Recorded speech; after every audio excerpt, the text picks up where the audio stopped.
When the man you love watches you cry and still does nothing, something inside you changes forever.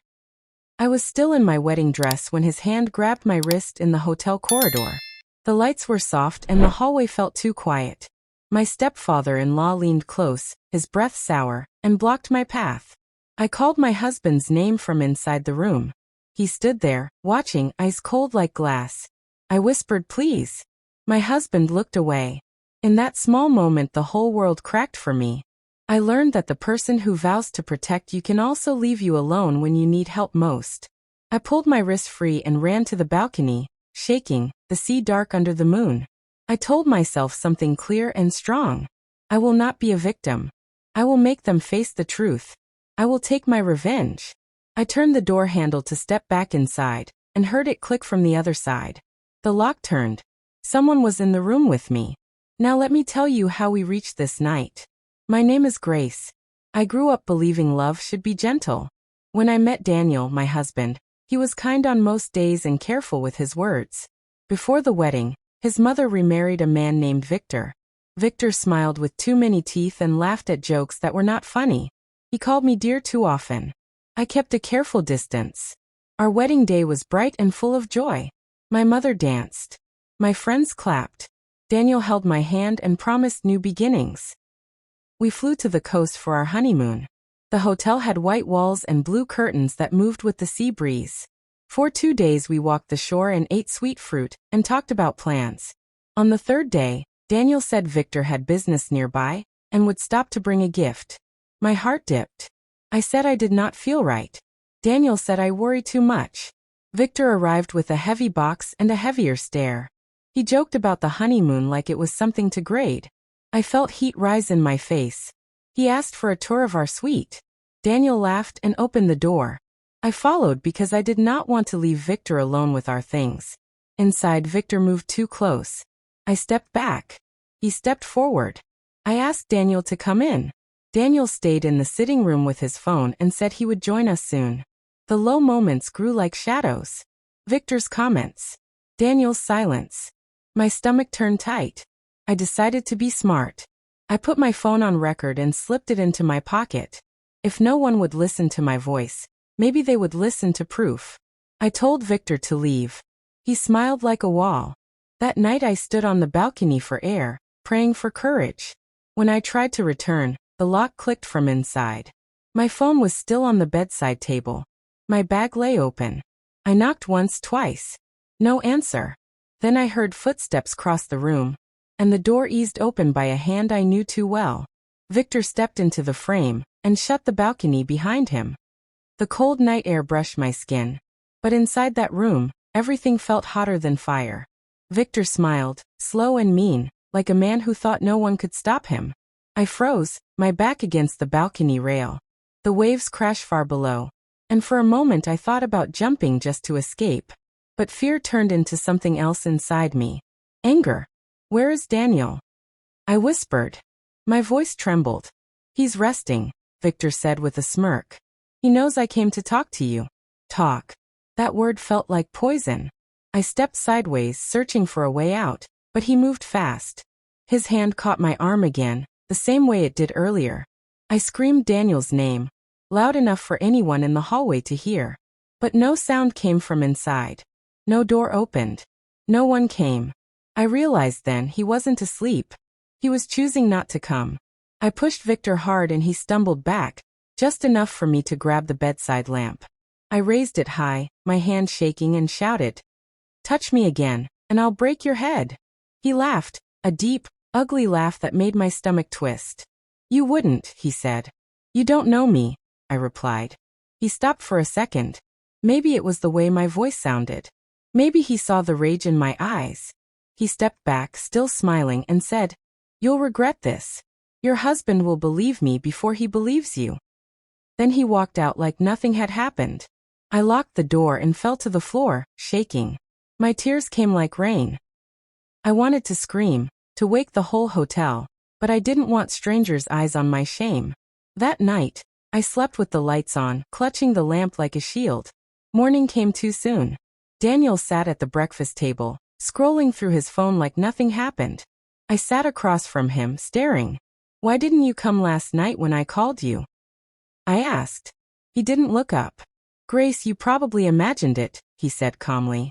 Victor wouldn't do something like that. He's family now. Don't start trouble. My hands went cold. Imagined it? The bruise on my arm was real. The fear in my chest was real. Daniel, you saw what he's like. He sighed. You're overreacting. Let's just enjoy our honeymoon. That was the moment something in me broke. I looked at him and saw not my husband, but a stranger. A coward. The rest of that day passed in silence. I stayed in the room, pretending to rest. But in my mind I was building something dark and sharp, a plan.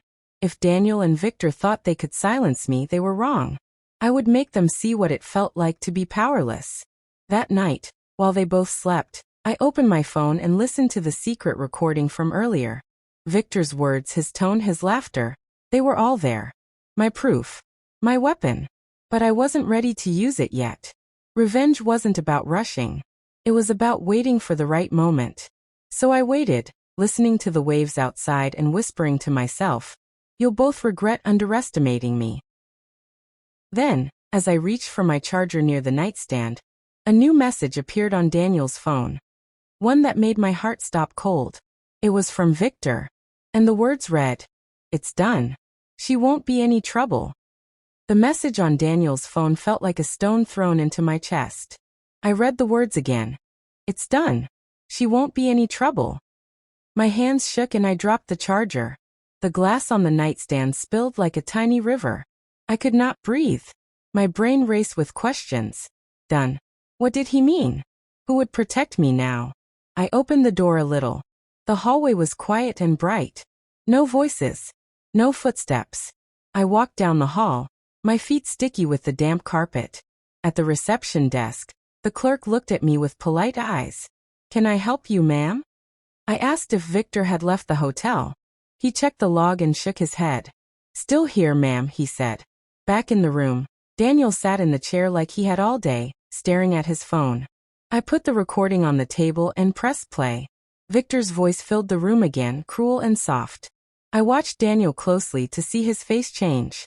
He glanced up, heard the voice, and his face went hard. Then he stood and walked to the window. The sky outside was darkening. "Daniel," I said, my voice small. "What did you mean by that message?" He did not turn. "Grace, you worry too much. Victor and I talked. We handled it." Handled it? My mind spun. Handled what? Who did you hurt? He finally looked at me. His eyes did not have the man who loved me. "Family problems," he said. "We fixed it. Stop making a scene." I felt the room shrinking. I clutched my phone and dialed my sister. Her voice was the warmest thing I knew. "Please," I whispered, "come now." She said she would leave right away. I felt a small spark of hope. I walked to the balcony and leaned on the rail. The sea was loud and wild, but the sound steadied me. I promised I would not be silent. I would gather proof. I would go home with my head high. I would not let fear guide me. Then someone knocked at the door. I froze. My sister would knock like a drum, but this knock was slow and careful. Daniel moved to the door and opened it a crack. Victor's face filled the gap like a shadow. He looked at me and smiled cold. "Everything is fine now," he said softly. "You should not worry anymore." His voice made my stomach twist. He stepped forward, showing a paper in his hand. Daniel shut the door fully and turned the lock with a calm motion. I lunged for the knob, but it did not open. I pushed Daniel and begged him to let me out. He held me back with a strange calm. Victor tapped the paper on the other side like a judge with a sentence. Then Victor spoke one more time, and his words felt like a blade. Daniel replied, his voice small and distant. I stood frozen, listening to the sound of their voices through the door. Every word from Victor's mouth was smooth, like poison covered in honey. "You married into the family now, Grace," he said. "You belong to us. The sooner you learn that, the better." My heart hammered so loudly I could hear it in my ears. Daniel didn't say a word. I could only see his shadow under the door crack. He wasn't protecting me. He was agreeing with him. That was when I finally understood. My husband was never my protector. He was his stepfather's puppet. I stepped back and scanned the room. My bag. My passport. My phone. Everything was still there. I picked up my phone and quietly dialed my sister again, pressing it against my chest so they couldn't hear. "Grace," she whispered. "Please," I breathed, "call the police. Send them here. Room 209. The door suddenly burst open. Daniel grabbed the phone from my hand. "What are you doing?" he yelled. "I'm saving myself," I said, my voice shaking but strong. Victor stepped in behind him, calm and confident. "You're only making this worse, dear." "Worse," I spat. "You broke into our room, touched me, and now you're threatening me in my honeymoon suite." Victor laughed. "No one will believe you." I felt tears burn my eyes. But I refused to cry. "Then I'll make them believe," I said. "I have your voice recorded, Victor. Everything you said." The smile faded from his face for the first time. He turned to Daniel, furious. "You let her record me?" Daniel's expression cracked. I didn't know she. I didn't wait for them to finish. I ran. I darted past Victor, pushed Daniel aside, and sprinted through the corridor barefoot. I didn't stop until I reached the lobby. My sister's voice came through the phone again. She was already outside the hotel with 2 police officers. When I saw them, I broke down. I finally felt safe. The officers followed me upstairs. Victor and Daniel were still in the room, arguing. When the police entered, Victor tried to talk his way out, but I showed them the recording. The look on his face when he heard his own voice played back was something I'll never forget. Daniel said nothing as they led Victor away in handcuffs. He just stood there, pale, like the weight of his choices had finally hit him. The officers told me to pack my things. I did, but I left my wedding ring on the pillow before walking out. As the police car drove off, the sun began to rise. I looked at the ocean and whispered, "It's over, almost." Because deep inside, I knew revenge wasn't finished yet. It was just beginning. The next few weeks were quiet but heavy. I stayed with my sister and replayed everything in my head. The fear, the betrayal, the silence. I wanted peace, but peace doesn't come easy when your soul burns for justice. Victor's case went to court. The recording was clear. He tried to twist the story, saying I had misunderstood his intentions, but the judge wasn't fooled. The day the verdict came, I sat in the courtroom wearing the same white dress I had worn on my wedding day.